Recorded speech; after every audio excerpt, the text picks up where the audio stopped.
I know that one cop was bad, but not all cops are bad. They're there to protect you. Just follow the law, and they won't bother you. I mean, he's just one bad cop, one bad apple. Don't let the shit stain spoil the bunch. An officer shot Alton Sterling, a black man who was reaching for his wallet when the officer shot and killed him with his child in the back seat. But hey, he's just one bad cop, one bad apple. Don't let the shit stain spoil the bunch. 4 officers shot 46 rounds into Milton Hall, a 49-year-old mentally disabled man who was armed with a pen. But hey, he's just one bad cop, one bad apple. Don't let the shit stain spoil the bunch. In Fresno, California, a police officer prevented a youth camp leader and his daughter from catching the next bus home, forcing them to walk several miles in the heat because he said so. But hey, he's just one bad cop, one bad apple. Don't let the shit stain spoil the bunch. An officer threw a black elementary school teacher to the ground twice, and the second officer said, "We're wary of blacks because of their violent tendencies." But hey, he's just one bad cop, one bad apple. Don't let the shit stain spoil the bunch. An officer pulled over a white man who was speeding due to his wife being in labor. The man was on his stomach while the baby's delivery was delayed even further. The ambulance were called, but she would have gotten there sooner if it weren't for the police. But hey, he's just one bad cop, one bad apple. Don't let the shit stain spoil the bunch. Northern California officer Noah Winchester has bragged and bragged about keeping the community safe. That was before he was arrested for raping 2 women in Los Rios Community College. That was before he was arrested for raping 3 women on duty in San Mateo. That's before he was also charged with 22 counts of kidnapping women he's pulled over for sexual favors.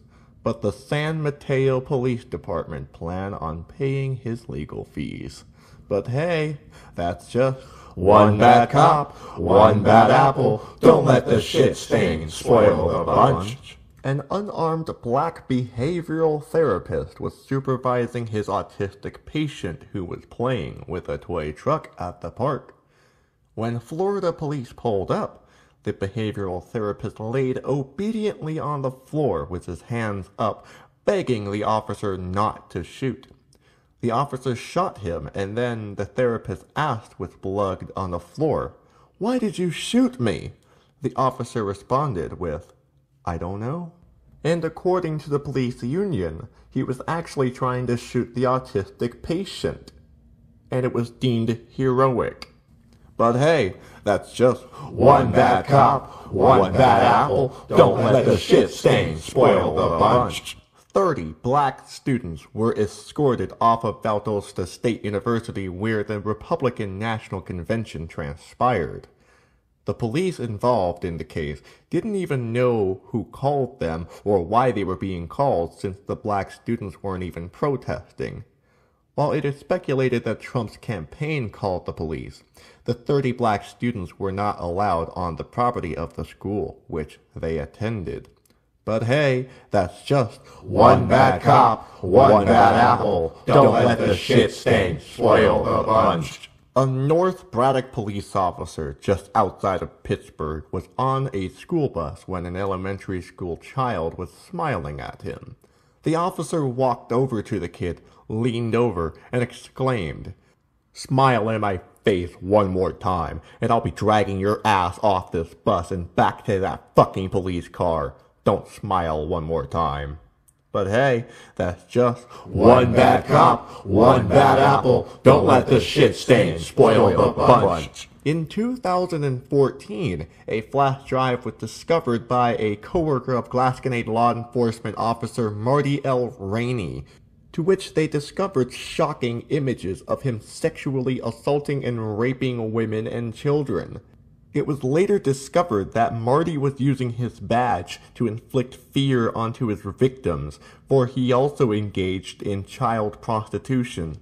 In one case, he even preyed on a mentally ill woman who was already a victim of another rape crime.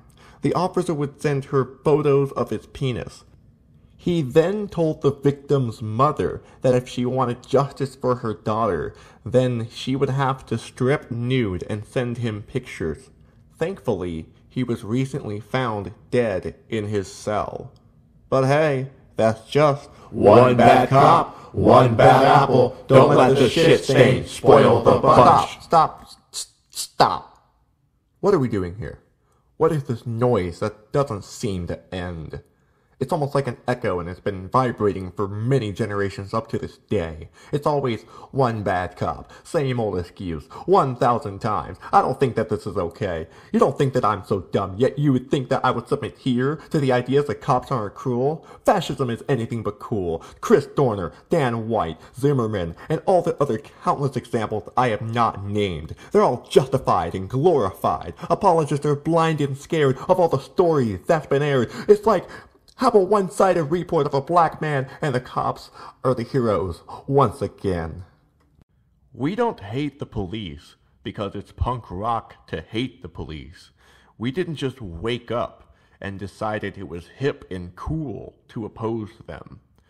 We don't cry ACAB because of the actions of a few bad officers in the bunch.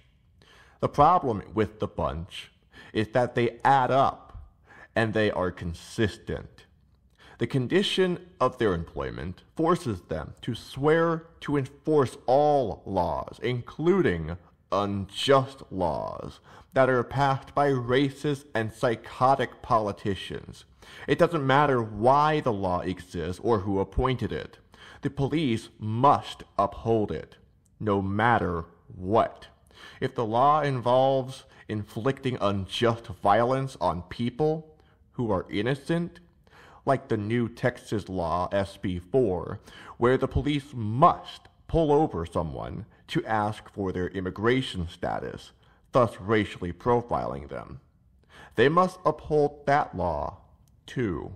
The job of the police officer is to pledge to suspend their morality and logic in order to impose the will of those who are of the ruling class. Their job isn't to protect its people. If that were the case, one bad cop, one bad apple would be a legitimate argument. Their job is to specifically protect private property and capital. What I find even more disgusting than their violence, their rape, and the seemingly never-ending list of dead black people that they continue to kill each passing year is the flag their supporters wave. The American flag, a symbol that is already stained in blood as it is, has been modified to grayscale, except for one thin blue line, right down the middle, as a reminder that these engineered subjects of conditioned violence are people too. The irony is that these people solely believe that the police are installed to protect the people, but the people are protecting the police. This flag is a fascist symbol. Anytime a fascist shows up to an encounter, the police will gladly shake hands with them, and they will team up to finish the bloodbath the cops have already started. That's because the police are there as an antagonistic force in the name of fascism.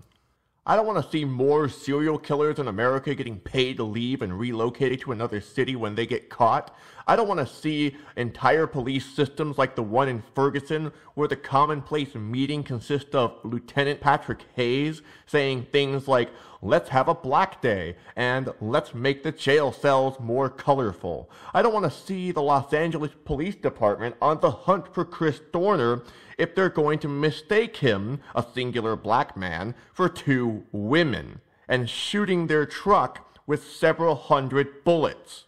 If they can't do their job, then they don't deserve the position. No wonder Chris Dorner killed some of them. A comrade of mine has even commented on the notion that a police officer is caught on camera. They know their position is in danger. Their badges are exposed, and the people in the community now know his face and his name. Yet, even while being filmed, he persists and understands that people will see his behavior. It's because he does not care. He does not think that his rape or his violence will be seen as morally bankrupt. Therefore, the police officer himself is morally bankrupt. He does not understand the difference between right and wrong, good and evil, what should be done and what shouldn't be done in a situation like that. But there are good cops, you say? It's time to put down the crack pipe. Your uncle can be a swell guy, a decent human being, someone who minds their own business and means no harm to their fellow citizens. This, by the way, is assuming that he is a good person. I never said this was guaranteed. But once they slide themselves into that uniform, stock up on their ammunition, and step out the door, he has thrown away any decency that he had out the window. You know what a good cop is? It's not a police officer that buys a mattress for a black child for photo op. No, it's not that one cop who spoke to you in a gentle voice. A good cop is someone who sees the violence in his own system and seeks to dismantle it from within. The problem with that, however, is that these police officers get fired. I got a call from dispatch. There was a woman on the phone who was frantic. She said she needs help now. As I turned onto the street, I see a black man standing outside of his car. And I tell him, I said, well, we got a call about a domestic out here. You want to tell me what's going on? And he says, no, man, I don't want to talk. There's nothing going on. You can leave. So I'm trying to talk to him in a way that he will tell me, what's going on. And then as I'm running the trunk of his car, I see he's got his hands behind his back. So I ask him, I said, show me your hands. And he's backing away from me, and he says, no, man, I can't do that. And I see a silver pistol in his right hand. So I draw my weapon, and I tell him, drop the gun. He says, no, man, I don't want to do that, just shoot me. And I said, I'm not going to shoot you, brother, just put the gun down. It was a matter of seconds between me initially coming into contact with him to when the other officers had arrived. The other two officers get out of their vehicles, their weapons are drawn, and they're yelling, put down the gun, and then within seconds, as he's waving the weapon, one officer ended up firing 4 shots, and the last one hit the man in the head. He did exactly what we want police officers to do. He attempted to de-escalate the situation. He attempted to save R.J. Williams' life, and the Weirton Police Department fired him for taking those steps. Officer Mader had received extensive training on de-escalation and dealing with people who are suicidal through his time in the U.S. military. He was a Marine in Afghanistan, and he's a military police officer in the National Guard. So he knew how to handle that tense situation when it arrived. But he received that training primarily through his military service. He was fired for not shooting, despite his de-escalation training.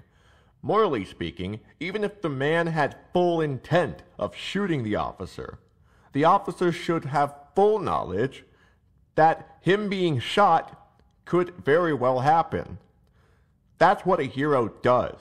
They do not hide behind a flag and expect some crypto white supremacist militia to defend him.